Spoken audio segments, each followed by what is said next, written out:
Sharing the bounty of the garden is one of the greatest joys of having one. We're talking abundance right after this. During my years as a garden designer, I've enjoyed helping homeowners create private sanctuaries full of beauty and wonder.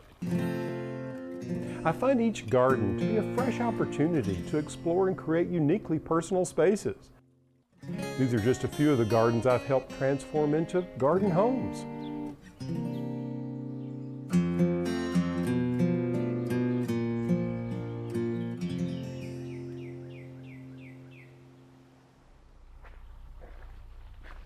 Hi, I'm Alan Smith. Welcome to The Garden Home, a show about design and blurring the lines between inside and out. We're all about figuring out new and fun ways to make your garden more beautiful. Now, in today's show, we're going to take a look at some of the ongoing work that's happening out here at the Garden Home Retreat. We're getting close to finishing up the house, but hey, with the garden, I can't resist. I'm always changing things around. You know, each of us has our own interpretation of what is beautiful, and we all have our own sense of personal style. And what I hope you'll learn from this show is that you can pick up elements, design principles that can help you create the garden home of your dreams. Now today we'll be talking about the 9th element of my 12 principles of design. This one's called abundance. I always like to remind myself of the dictionary's definition. Now here we go. You see, abundance is an ample or overflowing quality created by the generous use of plants or materials. Of course, like any art, it's really more than the sum of its parts. More than just the presence of many plants, abundance can be a style, a feeling, one that you can show in a variety of ways. And today we'll look at some of them, like how a favorite annual of mine, Globe Amaranth, can be started from a small packet of seed and lead to a full, colorful bed of flowers. We'll talk to an expert about electricity and how to keep it abundant during a power outage. We'll also visit a unique farm where you can see pumpkins and gourds of many shapes and sizes. But first, we need to see the progress that's being made at the Garden Home Retreat.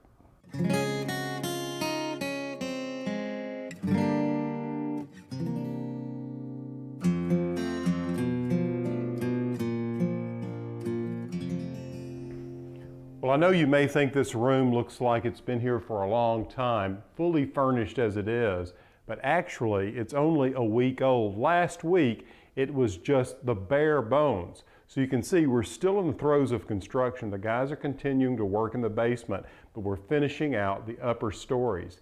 Now what's great about this is that we finally got the window treatments in, and I just want you to focus a moment on the valances and the shears. Those fabrics that I used are indoor-outdoor fabrics. They'll last a long time and they can really take the punishing blows of the sun. And as you can see, I've brought in some crab apples from the orchard. This is from a variety called Sugar Time. Now last spring they were loaded with lots of beautiful white blooms, and now this fruit is a beautiful golden red color, which I think is a great contrast to the color of the walls here. The wall color is actually called Nantucket Breeze. I'm going to take this big bouquet of stems and I'm going to put them in that fishbowl vase. It's all coming together, isn't it?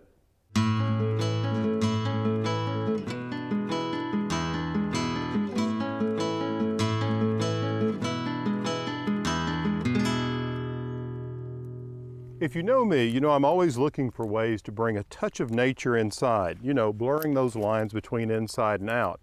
Now what I'm doing today is I'm actually harvesting some of these coneflowers. Now we typically call this the native purple coneflower, but this is a new variety that has a beautiful sort of apricot to pomegranate color. Just a few weeks ago, these were outstanding as they emerged. The color was so brilliant. And now they're fading a little bit, but that's not going to keep me from continuing to enjoy them. You see, what I'm doing is I'm just taking the ray petals off of each of these blooms that I'm cutting, and I can use the center part or the seed pod in flower arrangements. Now in the garden, I think the coneflower looks great juxtaposed things such as grasses. You can see this miscanthus morning light behind me. And to my left over here, you can see a beautiful salvia, one called indigo spires. They all bloom at the same time. Another grass that looks gorgeous with purple coneflower is a calamagrostis. Now, what I like to do is plant this gorgeous perennial in large drifts. What you see here is I have roughly an area that's 8 by 8 feet, and I've planted about 15 plants in here. The beautiful thing about these cone flowers when planted this way is they give a really robust presentation, and they're perennial, so they're going to come back year after year. And just think about it. You cut this daisy-formed flower when it's at its peak, and then you can come back and take advantage of these gorgeous seed heads.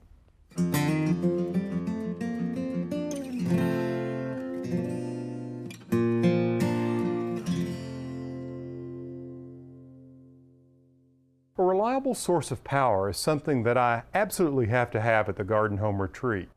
Not only is it a long distance from the farm into town, but I also have a lot of animals to take care of every day. I often have incubators full of eggs, baby chicks, turkeys, and ducklings in the brooders. If an emergency or bad weather forces my power to go out, I need a really good backup plan. A friend of mine who's an electrical engineer, John Ronza, gives us some helpful information on generators and the need for having a reliable source of power. If you'll notice, there are many more generators around today than there were just 10 or 15 years ago. People have recognized the need for reliable power, and an emergency standby generator is the solution. At your farm, you've got young pets that need heat, or feeding, or incubators. You've got loads at your house that are probably more critical today than ever before. You've got a refrigerator and a freezer that's got food stored in it. You've got heat in the wintertime. You've got air conditioning in the summertime. You've got a lot of electrical loads. Your life is dependent upon electricity today. Okay, when you're making a decision on what type and size of generator that you're looking for, one thing you've got to decide is, are your loads essential or non-essential? Some people put their entire house or farm on standby power. Some people only have most important, or what we call essential portions of their house or farm on standby power. So we've got to add up all the electrical loads that you want to have on emergency power, and that'll be the determining factor on how big the generator needs to be. The three fuel choices that you have for a standby power system is LP, diesel, and natural gas. If you're in the city and you've got natural gas available, that's a perfect fuel source. You don't have to worry about keeping a tank full, and it's there when you need it.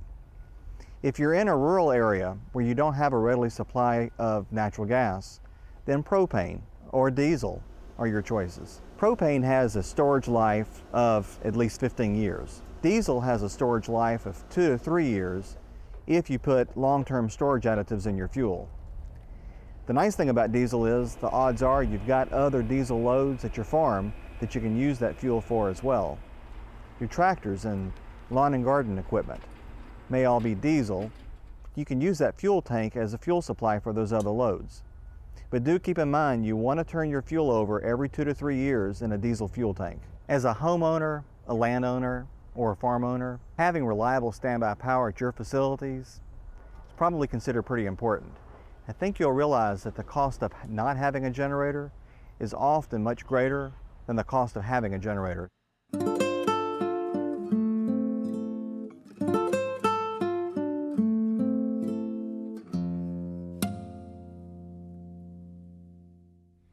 You know, in the spring when I begin to lay out my flower gardens, I get so excited about the potential and the color. Now at the end of the season, just look at what has happened here at this end of the garden. It has exploded, not only with bloom but foliage, and both are equally important. But I tell you, I learned a real lesson here. You can see that this giant fountain grass, look how big it's gotten. I've got it here and I've got it here, and I'm flanked by this coleus, and that one that has sort of a salmon touch to it, well, they are blocking a real beauty here, a plectranthus that I discovered this past year, and it's gorgeous, but because I planted it back here, you don't really get to appreciate it. So the thing that I've got to do is be a little more, I guess, patient and read the labels and make sure that the heights are factored into when I lay out these beds. So next year I'm definitely planting this plectranthus again, which is also called Cuban oregano, but I'm going to flip it to the front of the border so you can fully appreciate not only its interesting leaf,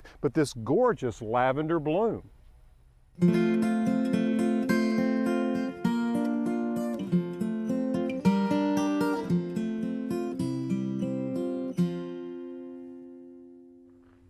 know, every year I'm amazed at how much bounty, how much abundance you can get from just a packet of seed. Take a look at this drift of globe amaranth, one of my favorite old-fashioned flowers. 2 packets of seed is all it took to plant this entire row. Now, what I like to do is grow certain annuals that are always great performers for me. I mix them with perennials and bulbs, and here you can see I've even mixed them with leeks. But let me give you a couple of tips that will help you have great success in growing annuals from seed like this. As you may know, I grow a lot of my things in raised beds. In fact, this entire garden is made up of a series of raised beds. When I started this garden, I laid out a grid of geometric forms, and then we prepared the soil and put gravel between them so there's a clean surface to walk on. And let me just tell you, look at how everything is growing with such abundance. And we made these raised beds out of western red cedar because it's very rot resistant.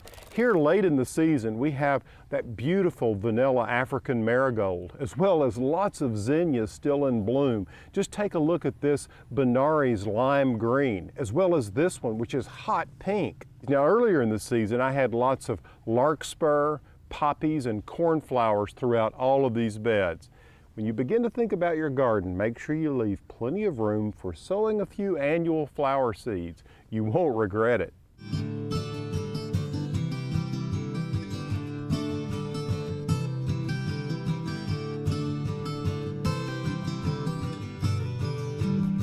If you've watched this show before, you know how much I really enjoy pumpkins, and I use them a lot at the Garden Home Retreat. In the fall, I place them in wire baskets to frame the front door. They also make festive centerpieces for the dinner table or special get-togethers with friends and families.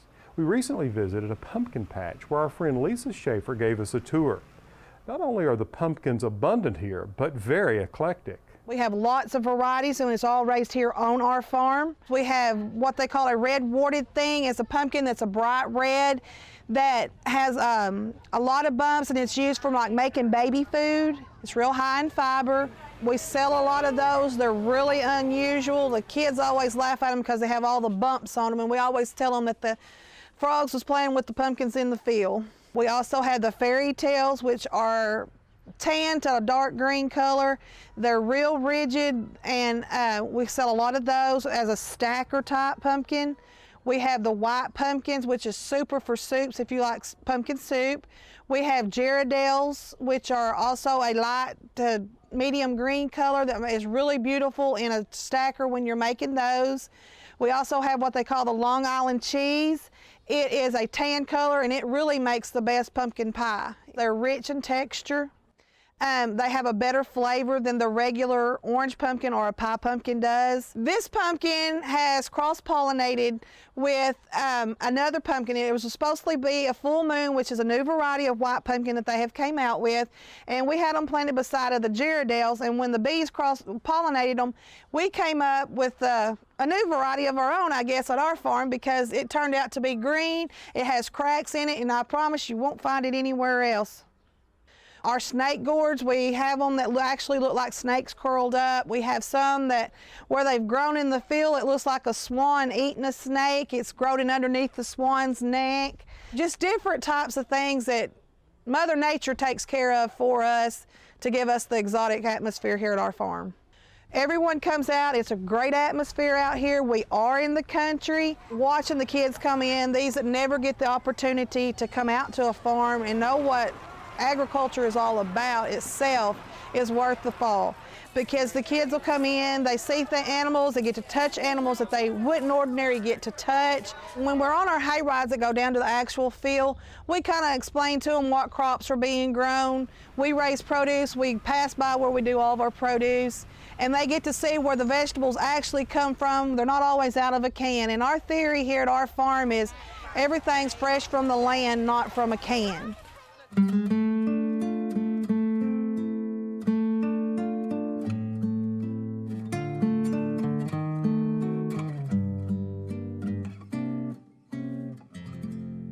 Having been raised with grandparents who never forgot the challenges of the Great Depression, the idea of reusing things was imprinted on me and my siblings at an early age. You see, I never throw anything away. Typically, I find my collections to be quite useful later on. Many items can be used as plant containers or holders. An old coal grate can serve as a container for an enthusiastic bloomer. And you can even use old tires if you'd like. Instead of sending them to the landfill, just make a planter out of them.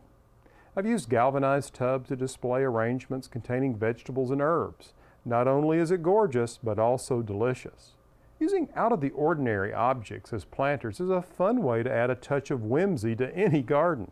If you think about it, just about anything can be used to display nature's beauty. So don't throw it out. Keep it around. You may find an interesting element where you can use it in your garden, or you can use it to display nature inside your home.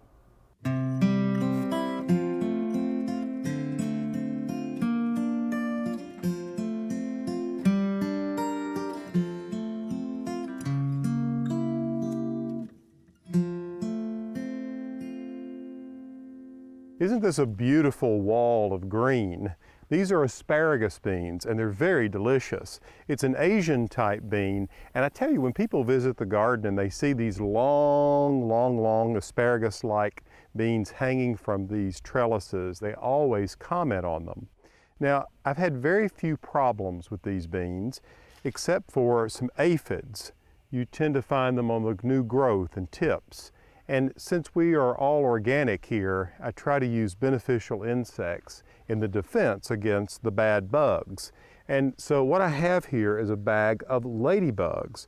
This is a half a pint, which is sufficient for a greenhouse or a garden up to 2,500 square feet. Now, if you have a little more room you need to cover, like 5,000 square feet, you would need a full pint. If you have 15,000 square feet, you might want to get a quart of these little guys. Now, what's wonderful about these is that you can order them through the mail. Yes, you can get ladybugs shipped to your home, an entire army of them to take on pests in the garden. You see, they love soft-bodied insects, particularly aphids. So any little small, soft-bodied insect they tend to munch on. Now, I don't have a huge infestation here, so what I'm going to do is just let a few of these out at a time. It's best to let them out at night, and we'll release these over the course of 2 weeks. That's about how long you can keep them in the refrigerator. When they arrive, just take them and put them in the fridge. That keeps them inactive, and you don't want the refrigerator to be so cold that it would freeze them, because they'll die. Now, if you want to keep a few beneficial insects around, it's important to learn a little bit about their life cycle. You want to learn to identify them. For instance, we have a healthy population of ladybugs here already, and you can see that I've got little larvae. Walking along here, I can see them. They look like little red alligators. That is a young lady beetle. Whether it's lady beetle or ladybug, it's the same. And one of the things you'll want to keep in mind is you don't want to spray pesticides in your garden, because they will kill not only the bad bugs, but good bugs such as these. Keep this in mind. A ladybug in its brief lifetime will eat up to 5,000 aphids. Now just think about that. Come on back here. Here's some feed, come on. These sheep love to be fed, and I actually think they may be a little too fat, but I can't resist coming down here and feeding them because they're so much fun to be around. Now here's an interesting tip about sheep. Did you know that President Woodrow Wilson during World War I put sheep on the lawn of the White House? Yeah, he did it so he could support the Red Cross. The idea was that the wool would be cut from the sheep and blankets could be made and so forth. A wonderful gesture. Now these are sheep that are from South Africa. They're called white Dorpers, and they're not raised for their wool. I have them here because I love seeing them in the pasture. I just love having lots of animals around, and they're great for keeping the pastures mowed down. Each one of them is its own little lawnmower. And talk about adorable. The babies, well, no one can resist these little lambs. They are so precious. So they make wonderful little pets, only temporarily. We don't take them away from their mothers, but it's fun to get out here and hold them and play with them, and the children love them. Now, if you decide to keep a few sheep, you need to be aware that predators can attack them and take particularly the lambs. So that's why here we have Moose. He's been deputized as our #1 coyote officer. and he makes sure that the coyotes stay away from these ewes and their lambs. It's a great relationship.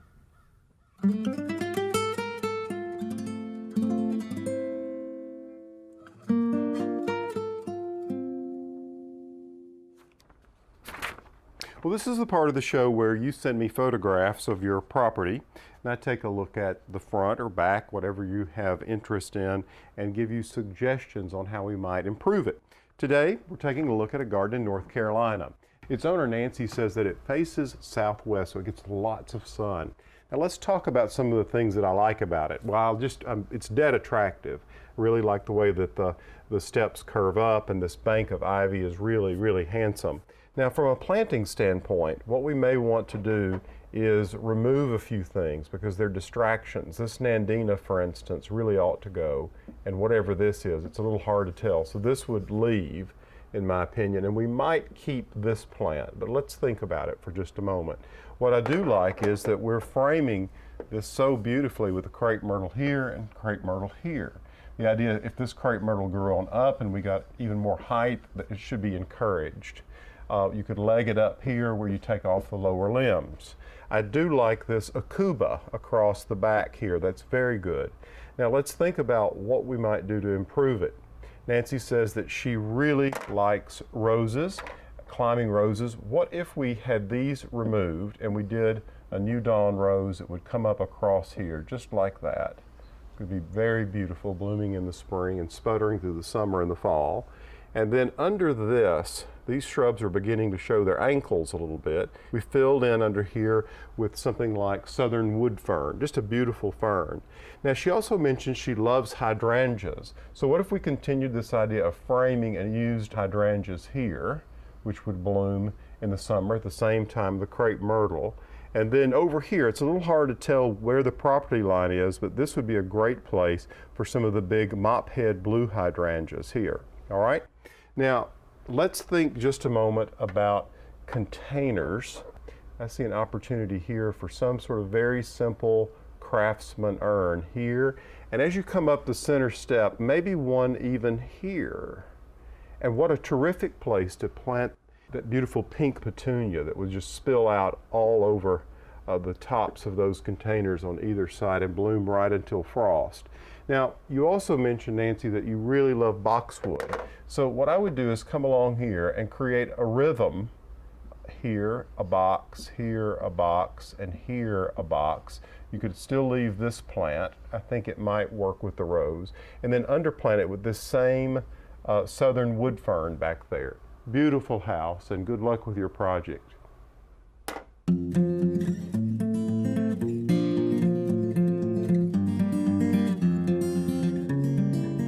Well, that's all the time we have for today's show. I hope you've enjoyed it as much as I have. You know, we've covered a lot of territory, lots of gorgeous flowers, and even learned a little bit about sheep.